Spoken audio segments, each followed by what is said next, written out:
오늘 이 시간에는 이사야서 1장 4절을 중심으로 해서 파괴와 건설 어느 쪽에 분노하는 자인가 라는 제 말씀을 상고하는 가운데 어려웠기를 원합니다. 사랑하는 성도 여러분, 생활 가운데 분노를 자주 느끼십니까? 분노는 자기 자신과 타인의 보호를 위한 본능입니다. 우리는 악담에 대해 분노를 느낌으로써 악과 단호하게 맞서게 됩니다. 그렇지 않은 경우 이 악은 우리와 타인들에게 침범해 들어오게 될 것입니다. 이러한 의미로 볼 때 분노할 수 없는 덕은 아무 소용이 없다는 니체의 말이 옳은 것 같습니다. 선을 사랑하는 우리 능력이 악을 미워하는 우리 능력을 결정을 합니다. 그러나 우리의 교만이나 병든 이게 죄나 두려움으로가 아닌 오직 분냄을 나타낼 수 있는 것이 우리의 덕임을 주의해야 합니다. 이 두 개의 세계의 사이에는 큰 차이가 있습니다. 후자는 보다 높은 목적과 맞물러 있어서 건설적인 반면에 전자는 병든 자유와 맞물러 있어서 파괴적입니다. 하나는 어려운 분노이나 다른 하나는 불의의 분노입니다. 그렇다면 어떤 것이 어려운 분노이겠습니까? 분노는 자신에게 일어난 일 때문에 붕괴하는 것이 아니라 다른 사람에게 일어난 일로 비통해 하는 마음을 지닐 때 어려운 사람에게 일어난 일로 인해 비통해하는 마음을 지닐 때 어려운 것이 됩니다. 그러나 바로 이때 조심하지 않으면 안 됩니다. 그것은 인간의 정신은 강교를 부르기 때문입니다. 인간의 정신은 사사로운 원한 관계를 어렵고 종교적인 의본으로 가장시켜 정상화하려 들기 때문입니다. 많은 사람들이 개인적인 불만과 자존심 때문에 싸우고 있으면서도 어떤 대의를 위해 싸우는 듯이 내세우고 있습니다. 그렇지만 어려운 분노도 그것이 정말로 어려울지라도 해를 넘겨서는 안 된다는 것입니다. 에베소 4장 26절에 밝히 기록하기를 분을 내어도 죄를 짓지 말며 해가 지도록 분을 품지 말라고 교훈하고 있습니다. 이는 분을 내므로 죄를 짓지 말고 또한 그 분노는 해를 넘기지 않아야 우리의 영혼을 손상시키지 않기 때문입니다. 왜냐하면 분노는 생각할수록 급속도로 자라나고 있기 때문입니다. 하나님은 우리 인간과는 달리 어려운 분노를 쏟을 대상을 악에 동조한 자에게 찾고 우상 숭배 자에게서 찾고 하나님 버린 자에게 찾습니다. 과연 그런지 우리는 하나님의 분노의 대상이 아닌지 이상의 세 가지 말씀을 성경의 발차의 본문으로 삼고 상고하는 가운데 피차에 은혜 받고 실천하시면 예비한 복을 다 받고 누리시기를 예수님의 이름으로 축을 드립니다. 첫 번째는 파괴하는 분노는 악에 동조하는 자이라고 했습니다. 본문의 말씀 레위기 10장 1절 2절과 6절을 찾아보면 기록하기를 아론의 아들 나답과 아비후 각기 향료를 가지고 여호와의 명하시지 않은 다른 불을 담아 여호와 앞에 분향하였더니 불이 여호와 앞에 나와 그들을 삼키며 그들이 여호와 앞에서 죽은지라. 모세가 아론과 그 아들 엘르아살과 이다만에게 이르되 너희는 머리를 풀거나 옷을 찢지 말아서 너희 죽음을 면하고 여호와의 진하고 온 회중에 미칠 명케하라. 오직 너희 형제 이스라엘 온 족속이 여호와의 치신불로 인하여 설파할 것이라고 하였으며 역대하 18장 34절과 19장 1절로 2절에서는 이날의 전쟁이 맹렬하였으므로 이스라엘 왕이 병거에 스스로 부지하며 저녁까지 아람 산을 막다가 해가 질음쯤에 죽었더라. 여호와 유다와 여호사밧이 평안히 예루살렘 들어와서 그 궁으로 들어가니 하나님의 아들 선교자 예후가 나와서 여호사밧을 왕하여 왕을 마저 가로되 왕의 악한 자들을 돕고 여호와를 미워한 자를 사랑한 것이 가하니까 그러므로 여호와께로서 진노하신 악의 이 말이다 라고 선언했습니다. 본문의 말씀은 악에 동조하는 자가 되어 하나님의 심판을 받지 말라는 말씀입니다. 특히 본문 레위기 10장 12절과 6절에 아론의 두 아들과 나답과 아비오의 죽음을 통해 10가지 오늘 교훈을 받겠습니다. 시간 강에서는 근거 성경의 장절은 성경합니다. 첫째는 하나님의 신적 정예감을 잊지 말아야 합니다. 두 번째는 하나님의 거룩하심에 대한 충분한 지적, 의식적 인식을 가져야 합니다. 세 번째는 하나님이 섬기는 길을 원하는 자는 오직 하나님께 명하시는 방법만 따라야 합니다. 네 번째는 하나님의 계시에 대한 명확한 예의 바탕 위에서 하나님을 섬기합니다. 다섯 번째는 하나님께서 당신을 섬기는 이들에게 두신 뜻을 분명히 해야 합니다. 여섯 번째는 하나님을 섬기는 자 일상생활에도 하나님 앞에 선 자로서의 거룩을 유지해야 합니다. 일곱 번째는 근본적으로 범죄한 인간은 하나님의 섬기를 받는 자기를 갖추지 못하였음을 인정해야 합니다. 여덟 번째는 자기를 부인하고 하나님 뜻을 성취를 앞서올 수 있어야 합니다. 아홉 번째는 하나님 섬기기를 원하는 자는 먼저 부여된 자신의 직분에 충실해야 합니다. 열 번째는 하나님 섬기기 원하는 자는 이 세상에서 그 대가를 받기 원하지 않아야 합니다. 이러한 교도를 통해 동조하는 행위가 무엇인지 알 수가 있습니다. 하나님이 우리에게 원하시는 것은 복종의 거역이 아닙니다. 악에 동조하는 자는 곧 주님의 명령을 거역하는 자, 그에게는 나답과 아비와 같은 죽음이 있을 뿐입니다. 보면 역대하 18장 1절 3절을 살펴보면 여호사밧은 정략조로 아합과 동맹을 맺고 결혼했습니다. 이는 결과적으로 남유다의 우상 숭배와 전쟁을 처리하고 말았습니다. 무엇을 하든지 간에 그것이 여호와께 합당한 것인지부터 깊이 생각하는 것, 해보는 것이 하나님의 섬기는 성도의 우선순위가 되어야 합니다. 실화를 들겠습니다. 개구리를 물에 넣고 매초 0.0036도 만큼씩 물을 데워주면은 온도의 변화가 매우 극미하여 개구리가 그 변화를 느끼지 못합니다. 그렇지만 결국은 2시간 반 정도 지난 후에 죽어버린다는 사실을 실험을 통해 밝혀졌습니다. 다시 말해서 물이 너무 천천히 데워지기 때문에 개구리는 물에 온도가 올라가고 있다는 사실을 감지하지 못하여 그 환경에 한 번도 정해지 보지 못하고 죽고 만다는 것입니다. 그러나 만일 개구리가 그 뜨거운 물에 갑자기 넣는다면 개구리는 자기가 악조건에 처했음을 감지하고 평상시에 가지고 있던 전투력을 발휘하여 그 뜨거운 물에 뛰쳐나올 것이라고 실험자는 덧붙였습니다. 우리에게 침투하는 악의 세력도 이와 같습니다. 처음에는 우리가 감지하지 못할 극명한 세력으로 우리를 침투하기 시작하여 결국은 우리를 죽음으로 몰아넣고 마는 악입니다. 북이스라엘 동맹을 맺은 남유다 여호사밧 그런 바알신을 섬기는 아합왕으로 인해서 결국엔 자신들의 여호와의 신앙이 파괴되는 것을 감지했습니다. 종교적인 타락이 있을지라도 아합왕과 같은 부국한 나라를 원했습니다. 그는 착각하고 있었습니다. 한민족의 엉망성살에 임의대로 죽어나가시고 장악하고 하시고 커다란 왕을 세우기도 하시고 폐하기도 하시는 주권이 하나님께 있음을 잊어버린 망종의 행동이었습니다. 마침내 여호사밧 왕은 북이스라엘과 동맹을 맺고 결혼을 통해 그 대를 이은 타락을 가속시켜 나갔던 것입니다.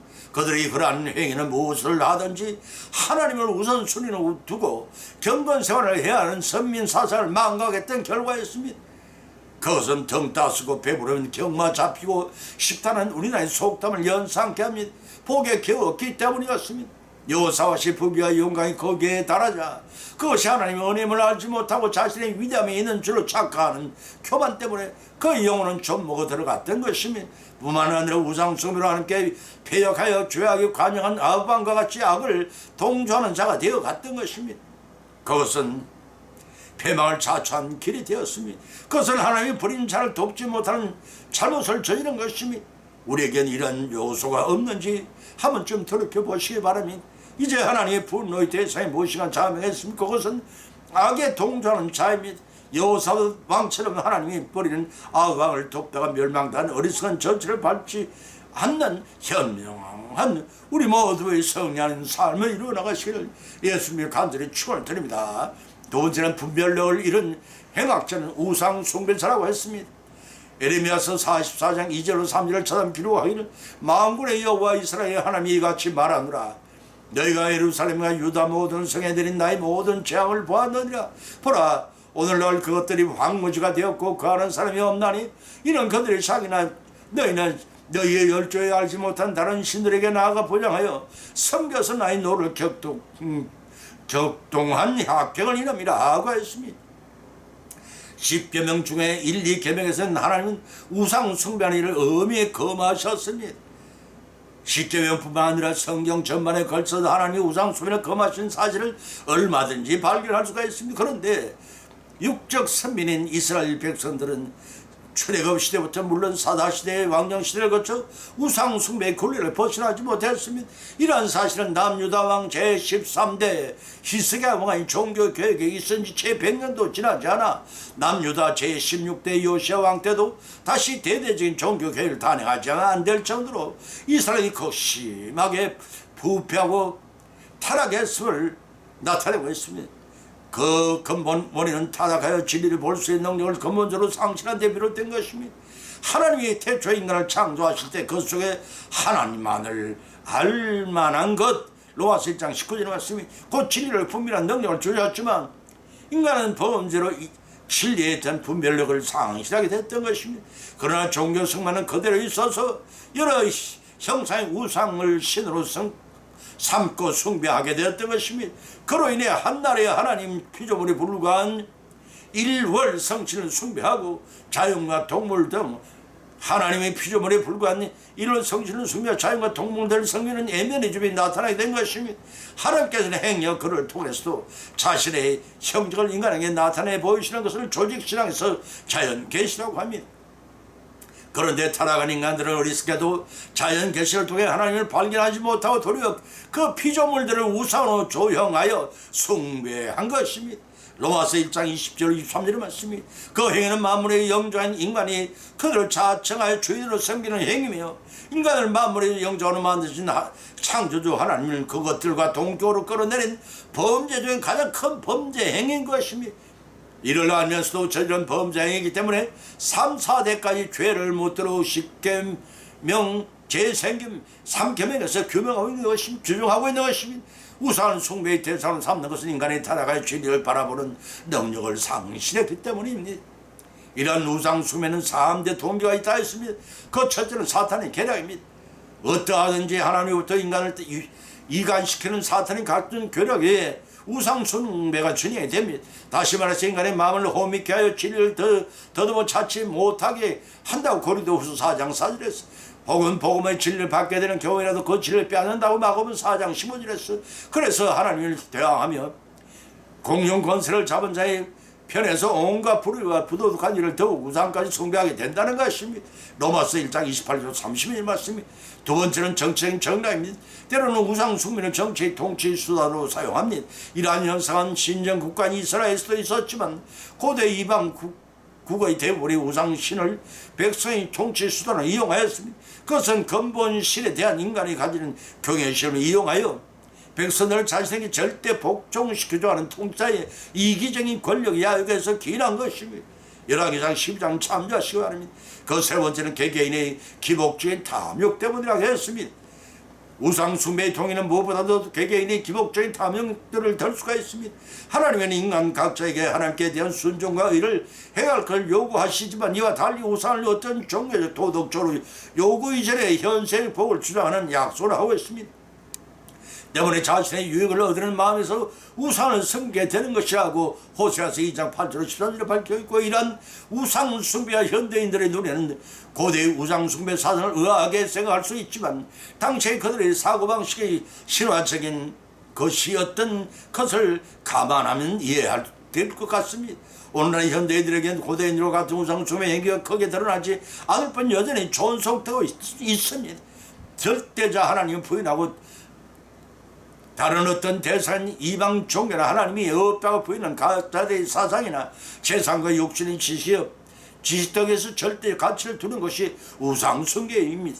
다시 말해서 하나님보다 더 선한 모든 것들이 우상 숭배라는 것입니다. 때문에 현대인들에게 여전히 우상 숭배 본질을 남아있도록 하겠습니다. 그래서 신명기 29장 20절 21절 기록하기를 여호와는 이런 자를 사하지 아니하실 뿐만 아니라 여호와의 분노와 질투의 불로 그 위에 붙게 하시며 또 이 책에 기록된 저주로 그에게 더하실 것이라 여호와께서 필간 그 이름을 천하에 도말하시되 여호와께서 이스라엘 모든 지파 중에서 그를 구별하시고 율법책에 기록된 언약의 모든 저주로 그들에게 화를 더하시리라 고 밝히는 것입니다. 이제 하나님 분노의 대상이 누군지가 자명해졌으니 그것은 우상 숭배자입니다. 이를 명심하고 계명을 철저히 지켜나감으로써 자자손 천대를 하나님의 축복을 받았고 다 누리시는 믿음의 성령한 자들이 되시기를 예수님의 이름으로 주를 드립니다. 세 번째는 불의를 행하는 자는 하나님 버린 자입니다. 이사야서 1장 1절로 4절을 찾아보면 유다왕이 우시아와 여강과 아하스와 히스기야 시대의 아모스의 아들 이사야가 유다와 예루살렘 대하여 보니 이상이라. 하늘이여 들어라, 땅이여 귀를 기울이라. 여호와께서 말씀하시기를 내가 자식을 양육하였거늘 그들이 나를 거역하였도다. 소는 그 임자를 알고 나귀는 주인의 구유를 알건만은 이스라엘은 알지 못하고 나의 백성은 깨닫지 못하는도다 하셨도다. 슬프다, 범죄한 나라여, 허물어진 백성이요 행악자의 종자요, 행위가 부편 자식이로다. 그들이 여호와를 버리며 이스라엘이 거룩한 자를 마누의 영이 멀리하고 물러갔도다 라고 탄식하셨습니다. 물이 차면 둑을 넘고 달이 참 기우는 것이 세상의 자연적인 현상이듯이 쉴새 없이 몰려든 죄악의 파도를 넘으려 하지 않고 물결을 치는 대로 맡기는 자는 그 파도에 침몰하고 말 것입니다. 그와 같이 죄악이 관영한 시대는 곡식의 겸인 거두고 익은 과일을 따내듯이 그 관영한 죄가 처리할 데가 없니. 여기서 죄악이 관영하다는 뜻은 죄가 바구니에 가득 찼다는 의미입니다. 이때를 가리켜 세상의 종말의 때라고 합니다. 이사야서 1장 2절로 17절의 말씀을 통해서 세 번에 살펴보면 먼저 2절 9절에서는 하나님의 자녀로 택함을 받은 선민 이스라엘이 하나님의 어디를 쳐버린 배은망덕한 후에 현재 남유다가 성한 곳이 없이 상처 투성의 비참한 상황에 처해 있는 이유가 범죄한 백성들을 하나님 심판을 하실 것임을 지적함으로써 회개 필요성을 촉구하고 있습니다. 특히 본문의 말씀인 3절에서 남유다를 향하여 그 죄악을 신랄하게 책망하시면서도 그들을 향해 나의 백성이라고 호칭하고 계시며 2절과 4절에서 자식이라고 여전히 부르고 계시면 다른 민족들과 구별을 시켜 서민을 얼마나 사랑하시는지 하나님이 부성애적인 사랑을 표현하고 계시는 것입니다. 다시 말해서 지은 죄는 미워하십니다. 그렇지만 택한 백성만큼 완전히 외면해 버리지 못하시는 아비로스의 극진하신 사랑과 속히 죄에서 돌이키기 위해 징계의 채점을 높이 드신 아비로스의 엄연한 공의를 동시에 발견하게 됩니다. 그런데 오늘날 교인들은 많지만 하나님의 참되게 섬기는 성도는 드문 이때입니다. 나는 과연 어느 부류에 속한 자요 감사와 은혜를 모르는 말뿐인 교인이 아닌지 본문을 통한 하나님의 탄식에 지금 나를 향한 것이 아닌지를 돌이켜봐야 할 것입니다. 하나님께 화목을 이루는 신앙생활을 해야 할 우리가 여전히 죄의 길을 걷는 무리 중에 하나가 아닌지 점검해 보십시다. 죄의 길을 걷는 사람은 하나님 버린 일로 시작이 됩니다. 버리면서 하나님으로부터 등을 돌리게 됩니다. 버려진 하나님이 이 시기에 그들을 하나님의 마누이 여기게 됩니다. 이러한 도덕적으로는 종교는 부패한 자 8가지 특징을 살펴보면 이러합니다. 성경의 창조를 성립하겠습니다. 첫째는 자기를 위하여 우상을 만듭니다. 두 번째는 하나님 앞에 악을 행합니다. 세 번째는 선을 행치 않는다고 했습니다. 네 번째는 하나님을 버리고 마누를 여긴다고 했습니다. 다섯 번째는 그리스도를 향하는 진실함과 순진함을 드러낸다고 합니다. 여섯 번째는 경건을 이익의 재료로 삼습니다. 일곱 번째는 진리를 대적합니다. 여덟 번째는 죄를 태어나게 범한다는 것입니다. 그래서 본문 2절에서 이사야 선지자는 하나님 대신하여 부르시기를 하늘이여 들으라, 땅이여 귀를 기울여라. 여호와께 말씀하시기를 내가 자식을 양육하였거늘 그들이 나를 거역하였도다 라고 탄식하셨던 것입니까? 하셨겠습니까? 얼마나 가슴을 답답했으면 하늘과 땅이 이 땅 귀를 기울여 들어보라는 하나님의 아선이겠습니까? 여호와는 께서는 서민 이스라엘 택정하신 이후에 현 시점까지 아버지로서의 지극정성으로 끊임없이 그들을 보살피셨습니다. 그냥 보살피신 것이 아니라 그들을 자녀를 삼으시고 돌보시기를 모든 민족 가운데 가장 존귀하게 하셨습니다. 그런데 그러한 그들이 나를 거역하더라고 이사야 선지자 입을 통해서 하나님께 탄식하셨습니다. 여호와에 의해 자녀로 선택받은 받아 양육받아 남유다 백성들이 지금까지 언어를 키워주신 아버지 여호와를 버리고 온갖 우상을 쫓아 숭배함으로써 하나님과 맺은 언약을 파괴했다는 것입니다. 그래서 본문 3절에서 소는 그 임자를 알고 나의 백성은 깨닫지 못하는 다라고 하였던 것입니다. 사랑하는 성도 여러분, 지금 나의 믿음 생활에 어떤 상태를 여기시는지요? 소나 나귀 같은 하찮은 동물을 그 주인을 알아보며 순종하는데 하나님의 자녀라는 존귀한 신분을 가진 남유다와 우리가 그 아버지신 하나님의 사랑 깨닫지 못한다는 것입니다. 그뿐 아니라 알리려고도 이해하려고도 않는 불신앙의 삶에 빠져 죽는 길로 가고 있으니 참으로 안타깝게 비교할 데가 없다는 뜻입니다. 그렇기 때문에 극도의 슬픔을 잠겨 본절 4절에 슬프다 범죄한 나라요 해악한 쾌락의 종자의 회의가 부패한 자식이라다 라고 지탄했던 것입니다. 이러한 표현은 몇몇 사람에 국한된 죄악이 아니라 이스라엘 전체의 죄의 뿌리가 깊어서 힘이 심각한 지경이라는 말씀입니다. 그들이 그렇게 된 것은 그들이 여호와를 버리며 마누니 여기 멀리 물러갔도다라고 밝혔습니다. 단순히 하나님의 성기는 이를 외면해 줄 뿐 아니라 적극적으로 우상 숭배를 하면서 여호와를 배척한 행위를 나타내었습니다. 포도나무 가지가 나무 동체에 붙어 있지 않으면 절대 그 열매를 맺을 수 없는 것 같이 여호와를 떠난 자는 결코 선한 열매를 맺을 수가 없습니다. 요한복음 15장 5절에서 예수님께 친히 말씀하시기를 나를 떠나서는 너희가 아무것도 할 수 없느니라 하셨으니 명심해야 할 것이며 다만 버려진 가지는 말라 불사람을 당할 뿐이며 이제 하나님의 분노의 대상이 무엇인지가 참여했습니다. 그것은 하나님 버린 자는 열매를 맺지 못한 가지가 잘라져 나가서 불태워지는 것처럼 파멸을 당할 것뿐이라는 것입니다. 이러한 사실을 자각하고 주님 밖에서 버린 자가 아니라 주 안에서 칭찬과 상호를 받는 그리고 축복을 성취에 다 누리시기를 예수님의 이름으로 간절히 축을 드립니다. 결론을 맺습니다. 오늘의 본문 말씀을 통하여 상고하는 가운데 피자의 믿음대로 은혜를 받았고 또한 세 가지 교훈을 받은 줄 압니다. 그 첫 번째는 하나님의 분노에 대해서는 악에 동조하지 않는 자라는 것입니다. 그 두 번째는 하나님 분노에 대해서는 우상 숭배자라는 것입니다. 그 세 번째는 하나님 분노에 대해서는 하나님 저버린 자입니다. 이러한 교훈을 받은 것으로 그치지 마십시다. 받은 교훈의 말씀 우리 실천하시고 정기하시는 성령님의 역사심의 힘이 믿음이 성숙되고 잘 이루어져서 예비하신 하늘의 영생의 복을 다 받고 누리시기를 예수님의 이름으로 간절히 축원을 드립니다. 찬송가 369장을 올리겠습니다.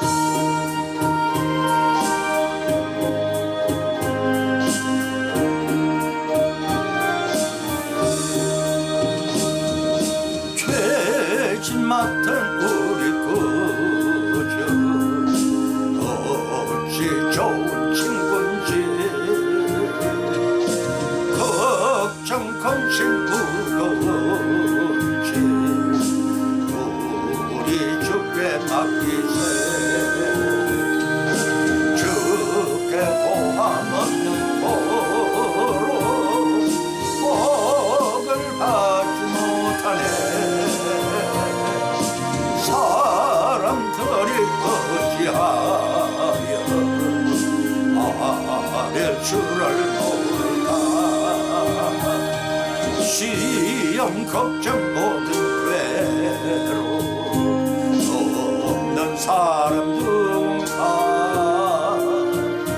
부질없이 낙심 말고 기도 드려 아래서